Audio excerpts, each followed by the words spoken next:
So it's Monday night, and I'm going to do sort of an unusual unboxing. Went to a store I haven't been in a long time. Some interesting stuff in there. What's really disturbing about the store is they have these really expensive bottles of wine just sitting on like a, what is it? Just shelving on their side, but there's no temperature control. You're talking about 1998 Latour, $1,000, and just very bizarre. The store is warm to begin with, so I just don't know if they're well kept enough, and I just don't know who would even buy some. That was even a bottle of wine was a few $1,000s, but overall, it's just runs the gamut from jug box wine all the way to that. But no temperature control in that store, no nothing. Seemed very odd and peculiar. But I bought some random oddball wines from there. So what I'm going to start with tonight is I'm having a South African Chardonnay called Quartz Stone. It's 2016 single vineyard wine. I know nothing about it. It's about $28 and 13% alcohol.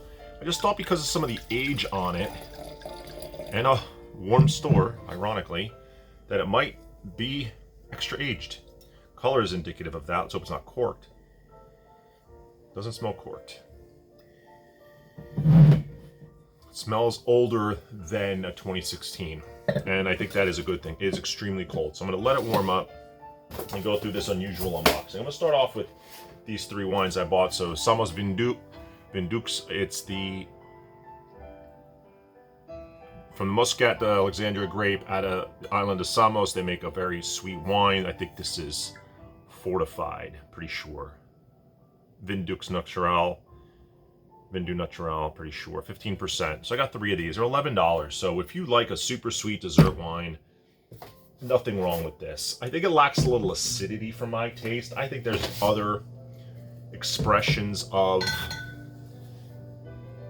that grape to be a dessert wine from the island that are a little bit better, a little bit more acidity to cut through that sweetness, because it's a very sweet wine. So, but it is where my parents are from, so either I'll give it to them or keep it myself. Next is a wine, $15, Armenian red. So Armenia supposedly is the birthplace of wine. I can't read anything on the back here. The grapes are, I can't read that. Let me get something to read this. So a little help here. Areni, 65%. I can't even pronounce that. Hagtanic, 35%. Dry red, they claim 6,200 years of winemaking. I've never had an Armenian wine, at least not that I could think of. 13.5% alcohol, for $15, worth a shot to say that I've tried an Armenian red wine. This is from Uruguay. It's like I mentioned, a very bizarre shopping trip.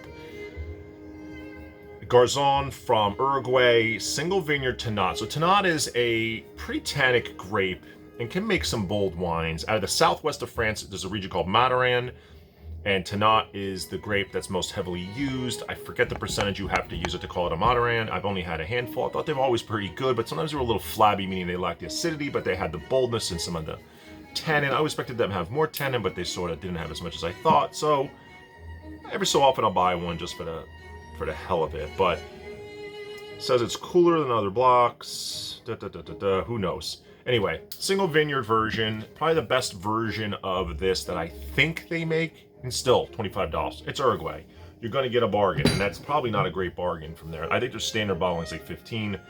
I figured I'd try this and see how it actually is. Oh, was gifted an Oberon 2021 cab, Michael Mondavi. I've had this before, and one vintage I had was pretty good, and then I bought the next subsequent vintage, and it wasn't very good. So I just don't know. I think it's sub 30. I don't know if it's gone. I feel like it's sub 25. But it's got the Mondavi name on it. It doesn't mean a whole heck of a lot, but of course I'll try it. That was not part of what I bought, though. The next two are from the same winery, Zuccardi. Read an article on What Expected recently where the new owner of Zuccardi, younger gentleman, is really trying to change it up there, and apparently he has, and trying to make Malbec very serious again. This is the standard $16 entry level one. And let's see if there's anything interesting on the back. Not a whole heck of a lot, but from the, yeah, Valle de Uco, Mendoza. So it's from Mendoza. The other one that I have had before, so now $16, is Concreto. So this is a Malbec from Zaccardi as well, aged entirely in concrete. So it's very pure Malbec, $30. I think this wine's great.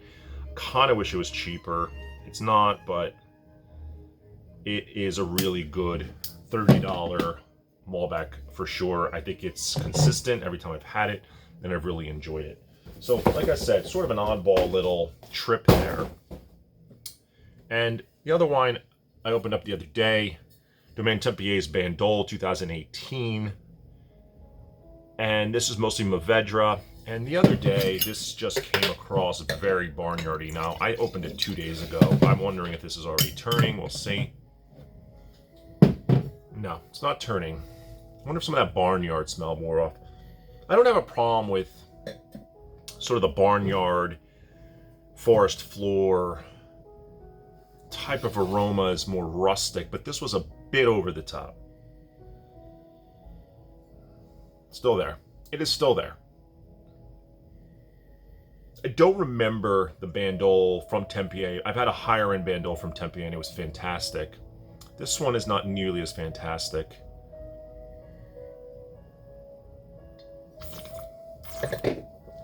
It's a good wine, but not for the, I think it's like just under 50. 40, let's say 40.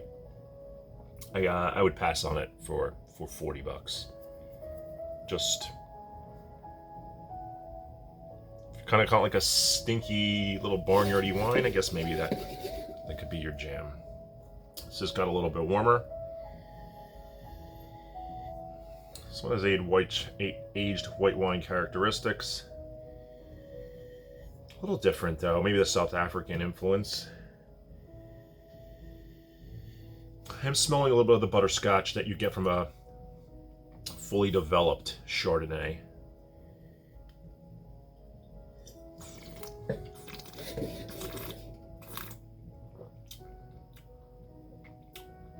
That's pretty good. That is pretty good.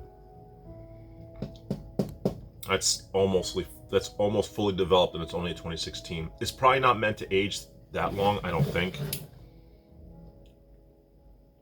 And again, who is really buying this from this store? South African wines probably don't get a lot of exposure as it is. I think most of it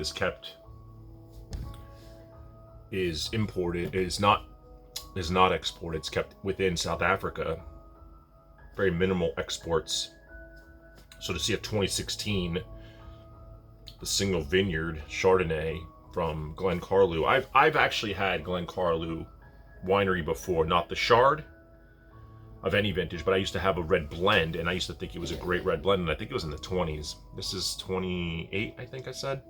I was actually surprised it was as much as it was, but this is probably because it's a single vineyard. If this wasn't a single vineyard, I bet you it would be sub 20.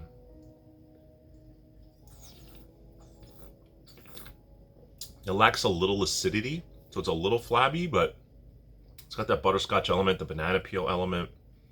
Sort of a very, very overripe peach. Pineapple core. $28 is pretty good. I would drink another one of those. I don't think I'd buy a case of this, just because it's lacking a little in the acidity. But I'd buy another one, without a doubt. If I go back to that store, I'll hard pressed not to buy an aged white that's this developed. And this bottle variation, I'm sure that this one tastes this way with the, 7 years on this already, who knows?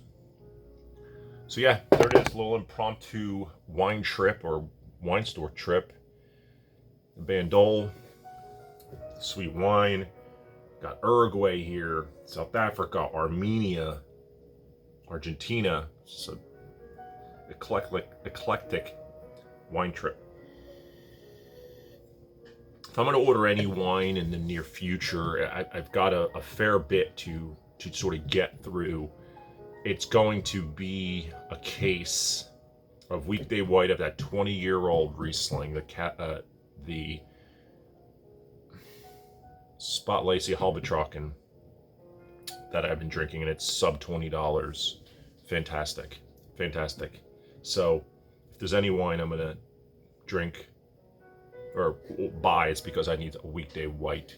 Actually, I ran out of all my weekday reds, but that's not true. I have this Zaccardi, which I definitely want to see if this could become a weekday red. I think for 25 bucks, that Tannat could, depending on how it tastes. The Oberon, actually all these, maybe minus the Concreto, and certainly the Armenian wine. So I could definitely try these on weekdays and see how they taste. This is the eve of Halloween. Mischief night tonight. I was going to put some Halloween music on, but I couldn't find anything quick enough, and I am hungry. So tomorrow is Halloween. Maybe I'll do a video on Wednesday with one of these, with some Halloween music. Who knows?